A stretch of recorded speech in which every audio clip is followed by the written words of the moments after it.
क्या आपने कभी सोचा है अगर कल पार्लियामेंट एक ऐसा कानून बनाए जो चुनाव ही खत्म कर दे या जुडिशरी को पूरी तरह पावरलेस बना दे, क्या वो सिर्फ इसलिए वैलिड हो जाएगा क्योंकि उसे आर्टिकल 368 के थ्रू अमेंडमेंट बोला गया है?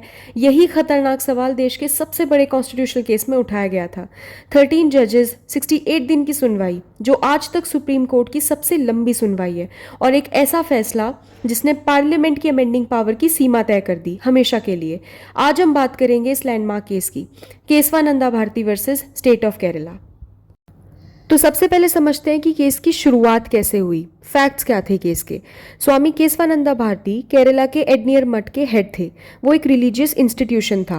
केरला गवर्नमेंट ने लैंड रिफॉर्म्स एक्ट के थ्रू मठ की ज़मीन एक्वायर करनी शुरू की, तो केसवानंदा भारती ने इसे आर्टिकल 26 के अंडर चैलेंज किया, जो रिलीजियस प्रॉपर्टी मैनेज करने का राइट देता है। लेकिन धीरे धीरे ये केस सिर्फ एक ज़मीन के डिस्प्यूट से बढ़कर 24th, 25th and 29th constitutional amendments की वैलिडिटी चैलेंज करने तक पहुंच गया। इस केस की इंपॉर्टेंस इतनी थी कि सुप्रीम कोर्ट ने अपनी हिस्ट्री की सबसे बड़ी बेंच बैठाई, 13 जजेस, जो आज तक रिकॉर्ड है। तो अब समझते हैं कि कोर्ट के सामने असली सवाल क्या था, the issue before the court. तो सबसे बड़ा इशू ये था, क्या पार्लियामेंट को आर्टिकल 368 के अंडर कॉन्स्टिट्यूशन अमेंड करने का जो पावर है वो फंडामेंटल राइट्स को भी अमेंड या ख़त्म कर सकता है, और क्या ये अमेंडिंग पावर अनलिमिटेड है। दो छोटे सवाल भी थे। पहला, क्या 1967 का गोलकनाथ जजमेंट सही था, जिसमें कहा गया था कि फंडामेंटल राइट्स को बिल्कुल भी अमेंड नहीं किया जा सकता, और दूसरा, क्या 24th, 25th या फिर 29th अमेंडमेंट खुद वैलिड थे। ये सब सवाल इतने इंपॉर्टेंट थे कि इनका जवाब इंडिया की पूरी कॉन्स्टिट्यूशनल स्ट्रक्चर डिसाइड करने वाला था। तो अब बात करते हैं असली फैसले की। 24 अप्रैल 1973 को 7:6 के रिजर्व थिन मेजॉरिटी से सुप्रीम कोर्ट ने ये कहा, पार्लियामेंट कॉन्स्टिट्यूशन के किसी भी हिस्से को अमेंड कर सकती है, फंडामेंटल राइट्स भी आर्टिकल 368 के अंडर।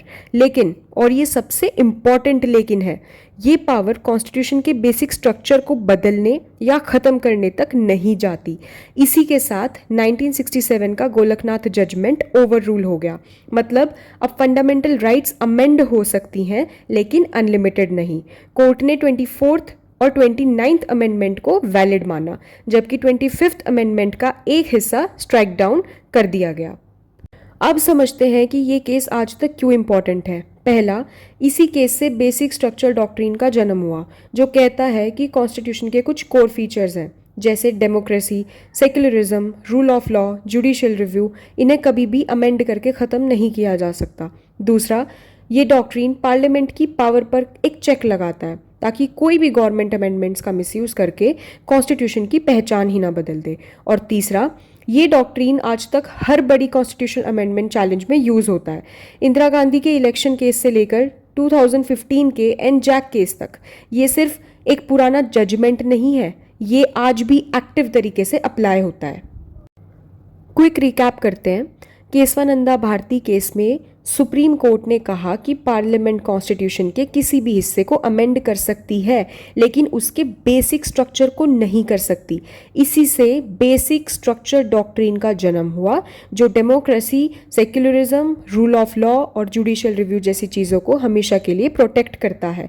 ये फैसला 13 जजेस ने 7:6 मेजॉरिटी से दिया था 24 अप्रैल 1973 को, और आज भी ये डॉक्ट्रिन हर कॉन्स्टिट्यूशनल अमेंडमेंट को टेस्ट करने के लिए यूज़ होती है।